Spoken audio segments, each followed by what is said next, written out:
This week on Marketplace. What's your gripe about bank fees? Banks and their frustrating fees. I pay $50 a month. 50 bucks in service charges? Yeah. We reveal 3 sneaky ways banks fatten their profits at your expense. Oh, we were royally pissed off. Tips for saving your money. There are a number of places we can work at reducing your fees. We're busting the banks. People feel the banks are ripping them off.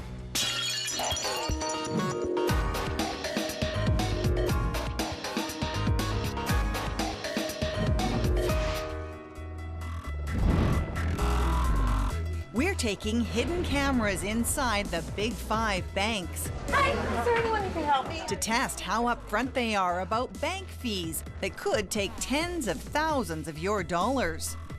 The fees is the least part to worry about. We'll get the results later. But first, we're in Vancouver, can you tell? To find out how much money one family is forking over to the banks. Leslie, I seem to be missing a couple of statements. Turns out Charlie Kears and his wife Leslie have bank fees hiding in some surprising places. Oh, what's it doing over there? Even 5-year-old Carter's on the hunt. Like a lot of us, this family's got a mortgage, lines of credit, several bank accounts, credit cards, and it all helps the banks get richer. We seldom go into the bank to see a teller. We do a lot of it online. So, what are we paying all those fees for?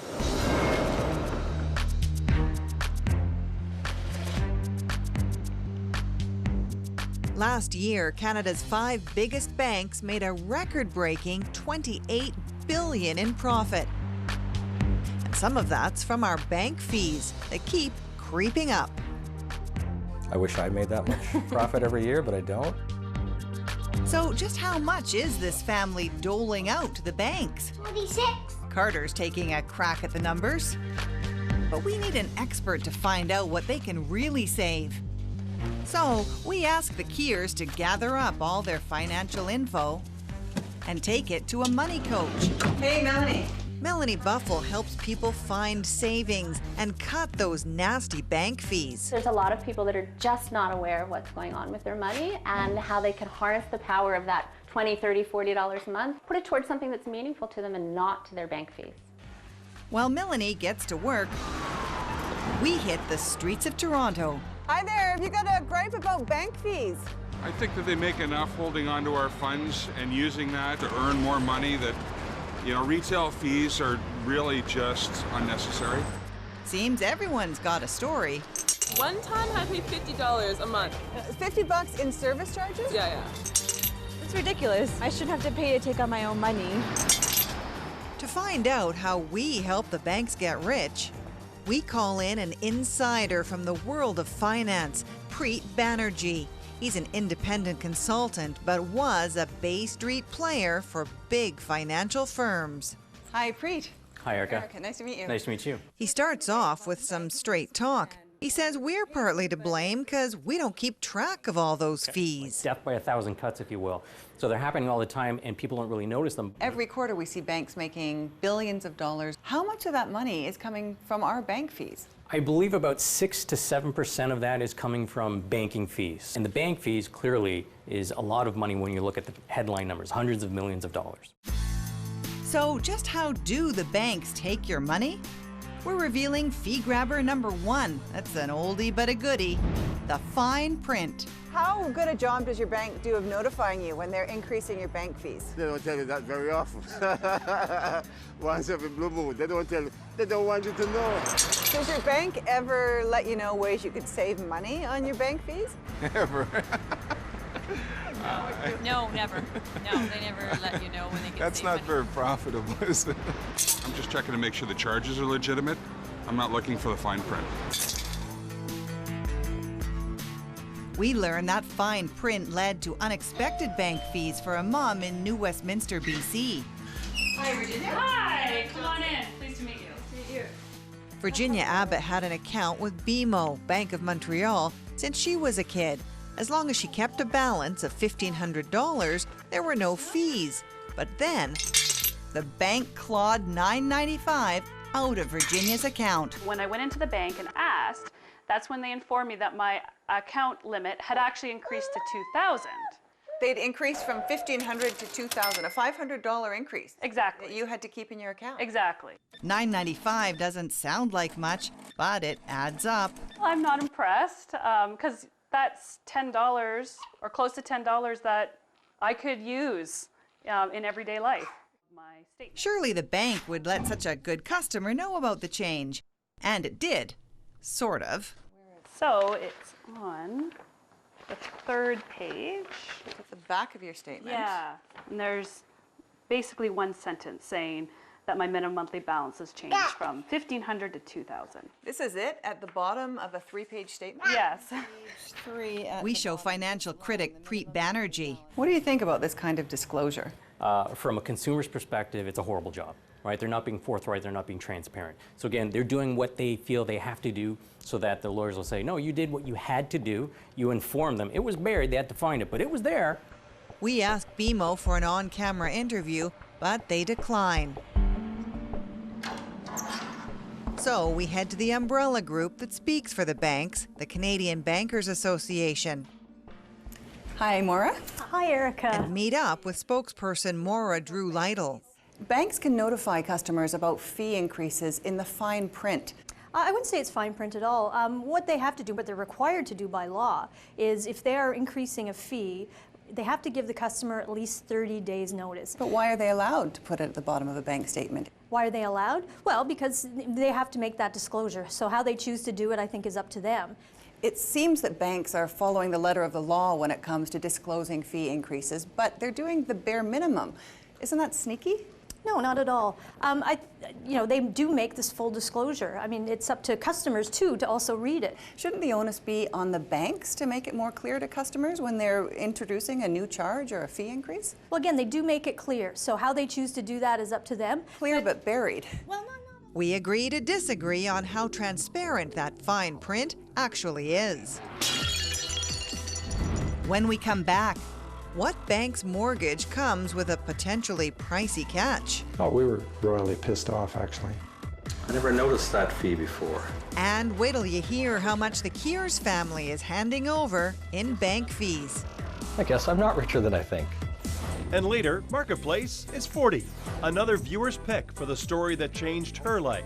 And I went to the doctor and I said, I don't want to be on this birth control pill anymore.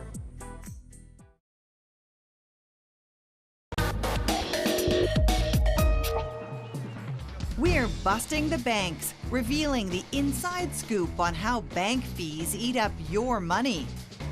And we've asked a money coach to figure out what bank fees this Vancouver family can cut. We'll get that total coming up. But first, back to the street in Toronto for Bank Profit Booster number 2, a type of mortgage we're calling collateral damage. Do you know what a collateral mortgage is? Collateral mortgage? Yeah, it sounds familiar. Have you heard of a collateral mortgage? No, I'll be honest, no. We head to Ottawa, where collateral mortgage wasn't a term Dennis Wall had heard either. He recently bought a new house, got his mortgage at TD Canada Trust, the same place he got his last mortgage. Everything seemed to be exactly as it had been before. The mortgage we assumed was a regular mortgage that TD had given us previously. Turns out it was quite different. It was something called a collateral mortgage, a mortgage that requires you to take extra credit and effectively traps you at the bank. Oh, we were royally pissed off, actually. I don't know if you're going to use that. With a collateral mortgage, the only kind TD offers, shopping your mortgage around at the end of the term is more difficult and costly.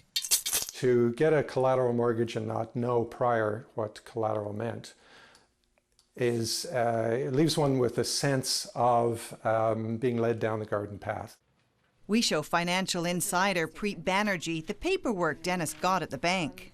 And we've gone through it, page after page. There's no mention that this is a collateral mortgage in this entire document. And then the day before closing, in his lawyer's office, he has these papers to sign. And again, pages and pages. We might need something to help find that word. I guess magnifying glass, of course. You got it. Okay, so if we bring this down right to the bottom, right there, collateral. Yes. That is the only place in these documents where the word collateral is used. Right. Should we have to use a magnifying glass to find out what we're actually signing up for? No, and unfortunately the fine print is only going to get smaller and the documents are only going to get bigger, especially when it comes to financial services in the future. To test how upfront TD is about only giving collateral mortgages, we head to this Toronto branch with hidden cameras. Just the mortgage itself, the way it works, would it be the same as at the other banks? Pretty much the same, yeah. We ask again. What would you say makes the TD mortgage any different? Service has been the number one. But still, no mention it's that collateral mortgage. Are there any differences in the mortgages here compared to the other banks? TD has features like payment vacation, payment reduction. Finally, the fourth time we ask, is there anything essentially different about the mortgage that TD's offering compared to what the other banks would offer? She gives it up. We do have a collateral charge on our mortgages. Meaning it's not a conventional mortgage. Would you say that's a bit of a con then, the fact that you can't move it? And she finally agrees collateral mortgages do have a downside, losing the flexibility to easily shop around. That could be considered a con for clients who want flexibility to, to have the choice of transferring out. So if you, you're right, it could be considered a con. Dennis Wall sure feels conned. It's really almost a pointless waste of time that I should be in this position if initially the whole notion of a collateral mortgage and its implications and meaning had been disclosed to me. We ask TD for an interview, but they won't talk on camera. So we put our questions to Maura Drew Lytle with the Canadian Bankers Association. He trusted his bank to give him all the information he'd need to make one of the biggest financial transactions of his life. Why aren't banks obligated to do that? They are obligated. He probably would have signed a separate collateral agreement, so it would have been disclosed there. But that was the day before sale in his lawyer's office. Shouldn't the bank have been more clear about what a collateral mortgage is? I know they have plain language information about what a collateral mortgage is that they give out to customers. He says he didn't get any of that disclosure. Her advice to customers like Dennis? Ask questions all the time. The mortgage specialists at the bank, that's what they do. They're there to help you, to explain things to you, and to answer your questions. But how would he have known to ask about a collateral mortgage when he'd never heard the term before? I wasn't there, so I don't know what they told him. I don't know what information that they gave him. So have a magnifying glass and a lawyer handy before committing at the bank. Do you happen to have any mutual funds, any RRSPs? Back on the street, we turn to fee grabber number 3, something we call the silent treatment. How much money do you think the bank is taking from your RRSPs? You probably know all mutual funds come with annual fees, but did you know Canadians pay some of the highest fees in the world? Check this out. Invest $50,000 and get a typical 6% return. After 25 years, you've got $214,000. But put that same money in a mutual fund the bank charges a fee to manage, you only end up with $114,000. Yep, over 25 years, those fees eat up $100,000 of your money.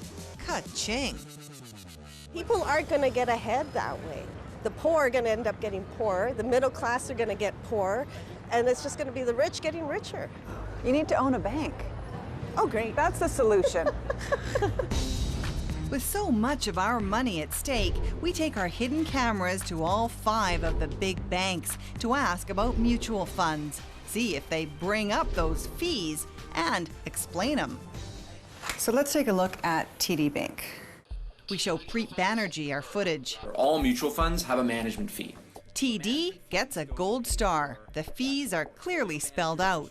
The fees is the least part to worry about. BMO and RBC don't explain the costs very well. There are fees that are involved. It's not enough information. Yes, there are fees involved, we all know that, but what are the fees involved and are they important? So you would expect more as she's explaining how these things work? I would expect more, yes.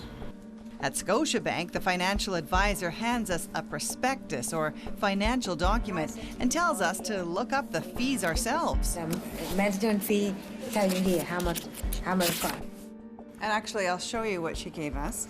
This is the simplified prospectus. Right. I don't know how simple the average person is going to find this prospectus. The fees are in there, but it's a thick book and we're supposed to figure them out? And at CIBC, the financial advisor gives us the wrong information. In the long run, they do pretty well. It may go up and down, but in the long run, the price always goes up. The one thing that he did say that I really take issue with was that they always go up in the long run. That's not true at all. No? No, there have been a lot of funds that lost so much money they get shut down, right? So him saying that is patently false. We want to talk to CIBC about our findings. They decline an on-camera interview, but send this email saying, "The example you have brought to our attention is not aligned to our usual practices and will be used in a review of our processes around these discussions." As for the other banks, those who agree to send statements all say to read the info they hand out. The fees are in there.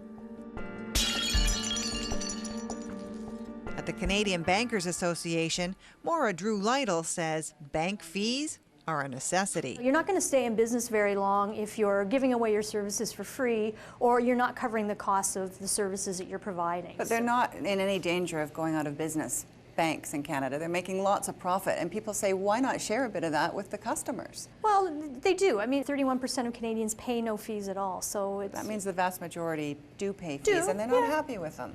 Well, you know, then they should do something about it. One family doing something about it, the Keers in Vancouver.